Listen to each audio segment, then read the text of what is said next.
फातिमा की रानी माँ, प्रभु यीशु की माँ, आसरा तू ही है माँ।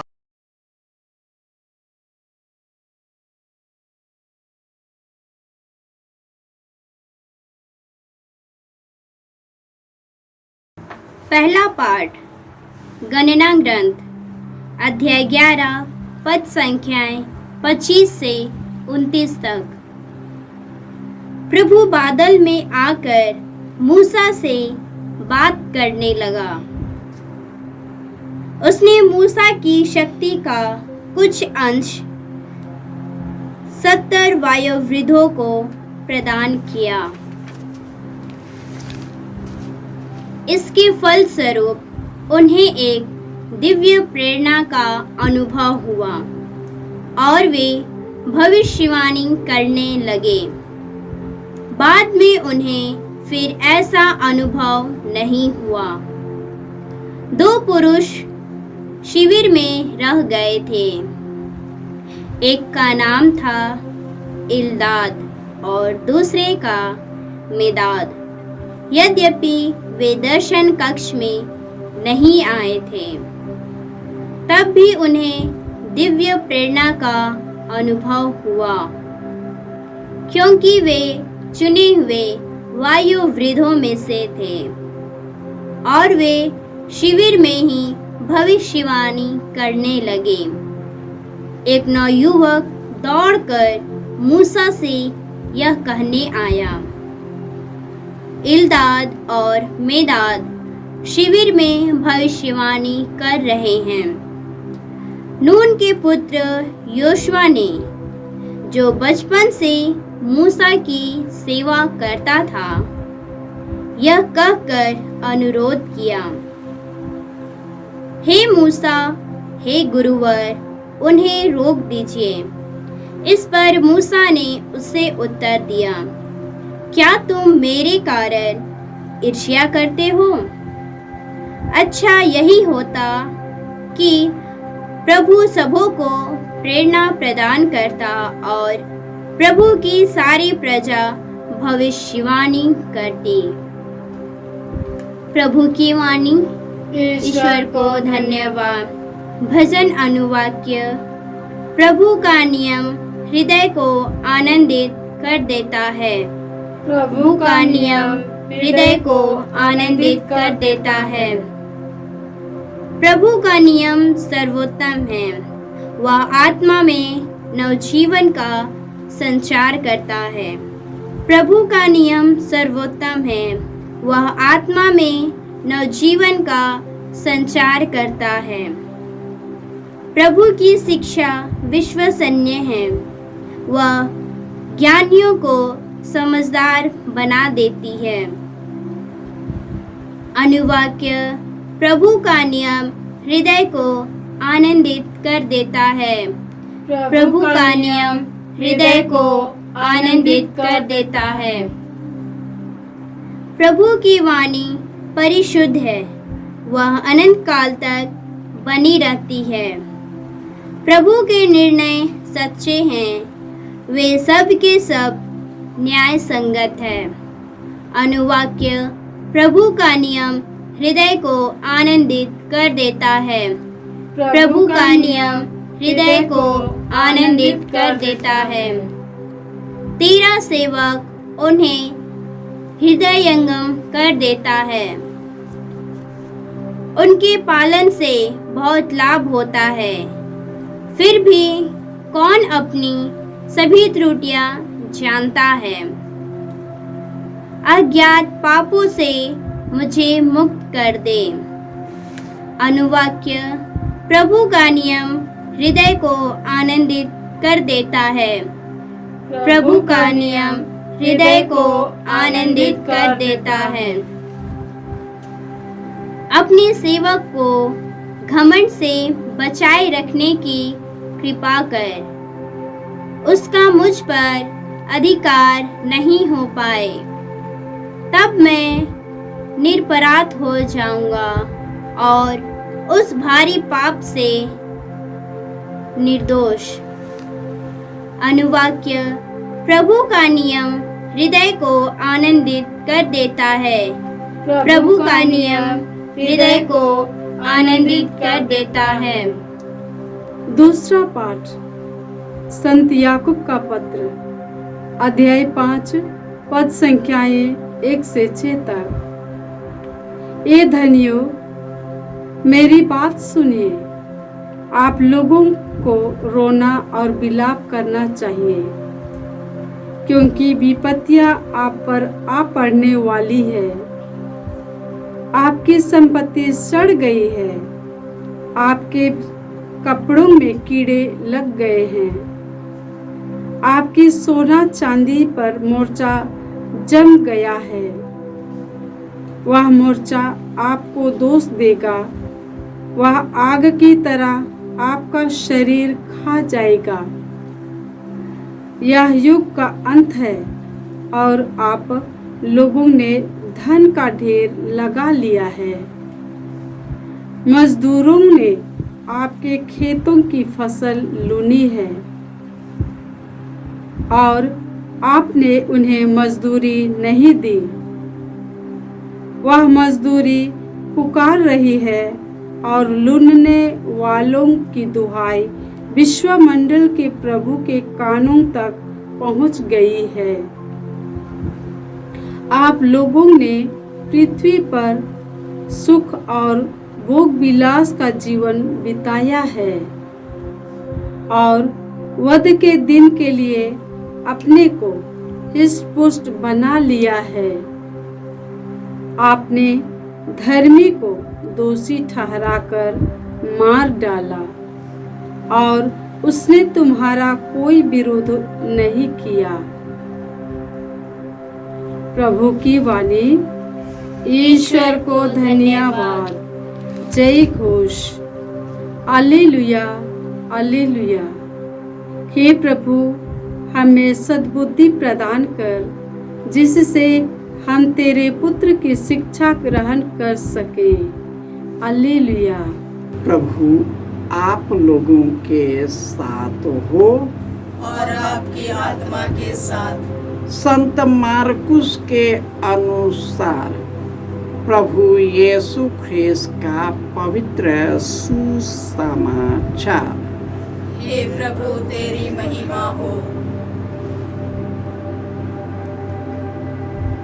अध्याय 9, पद संख्याएं 38 से 43, 45, 47 से 48।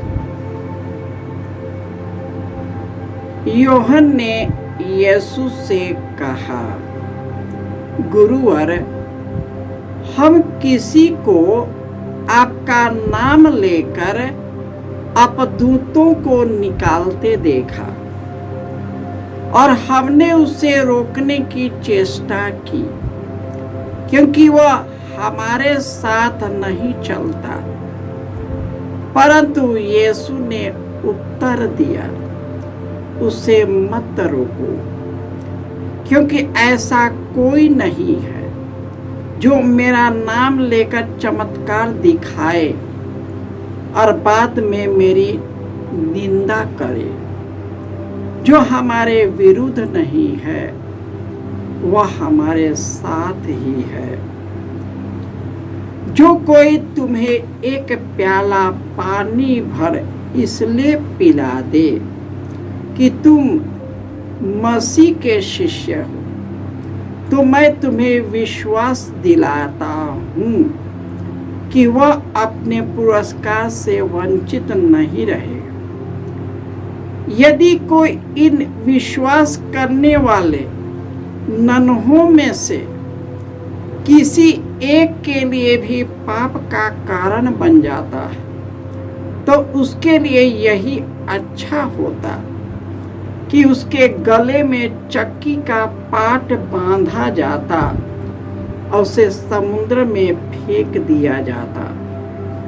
और यदि तुम्हारा हाथ तुम्हारे लिए पाप का कारण बन जाए तो उसे काट डालो।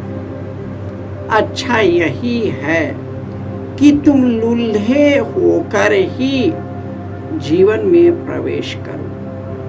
किंतु दोनों हाथों के रहते नरक की न बुझने वाली आग में न डाले जाओ। और यदि तुम्हारा पैर तुम्हारे लिए पाप का कारण बन जाए तो उसे काट डालो। अच्छा यही है कि तुम लंगड़े होकर ही जीवन में प्रवेश करो, किंतु दोनों पैरों के रहते नरक में न डाले जाओ। यदि तुम्हारी आंख तुम्हारे लिए पाप का कारण बन जाए तो उसे निकाल दो।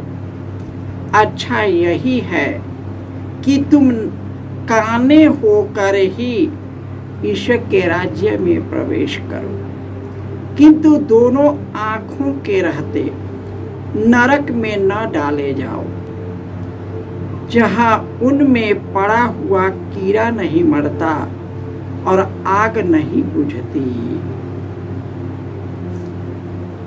यह प्रभु का सुसमाचार है।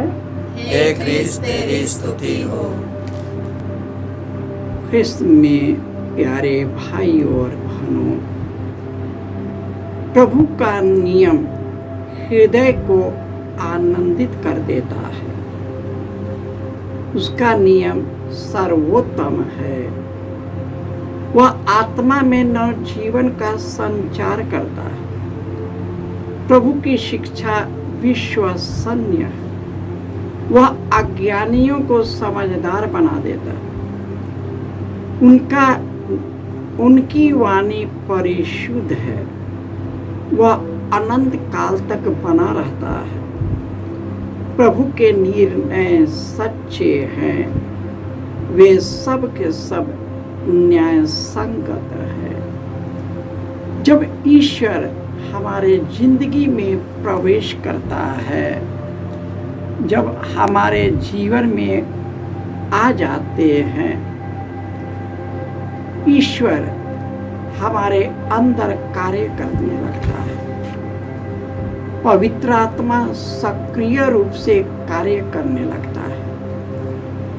आज के पहले पाठ में हमने देखा है कि ईश्वर ने मूसा को वरदान दिया। उसे भविष्यवाणी करने का वरदान दिया। उसी शिविर में दो व्यक्ति एलदाद और मेदाद दोनों ईश्वर की आत्मा से प्रेरित होकर वे दोनों दर्शन कक्ष में नहीं होते हुए भी शिविर में भविष्यवाणी करने लगा। यह देखकर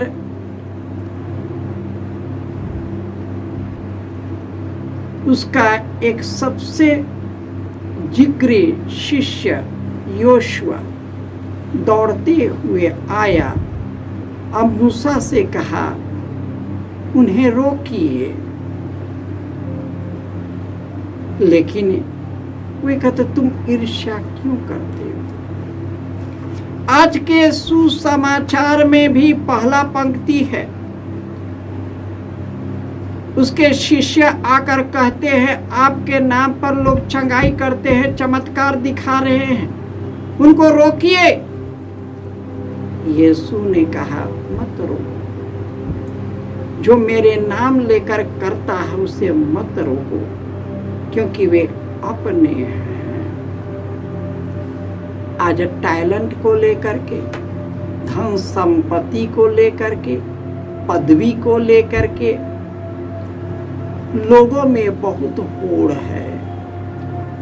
एक दूसरे को गिराते हुए, कुचलते हुए निकलना चाहते। दुनिया यही शिक्षा देता है, माता पिता एक ही शिक्षा देता है, एक दूसरे से आगे बढ़ो। अगर नहीं बढ़ोगे तो पिछड़ जाओगे। टीचर भी यही शिक्षा देता है। हमारे संस्थाओं में भी यही शिक्षा देता है, एक दूसरे से आगे बढ़ो। कंपटीशन में आगे। केवल जीतो, केवल जीतो, हारना नहीं। उच्च संख्या से हमारे शैक्षणिक जो संस्थान हैं, हमारे संस्थापक इग्नाशियस ने यह देखा कि हम लोग जो शिक्षा देते हैं वो लोगों को भला बनाता है, और हम लोग दुनिया के चपेट में आ गए हैं। हमारे सोसाइटी के भी दुनिया के चपेट में आ गए हैं। हमें शुद्धिकरण की जरूरत है, हम लोगों को बदलने की जरूरत है। ईश्वर बोलता है, जो भी व्यक्ति यदि एक ठंडा प्याला पानी भी पिला दे तो वह स्वर्ग राज्य से वंचित नहीं रहेगा।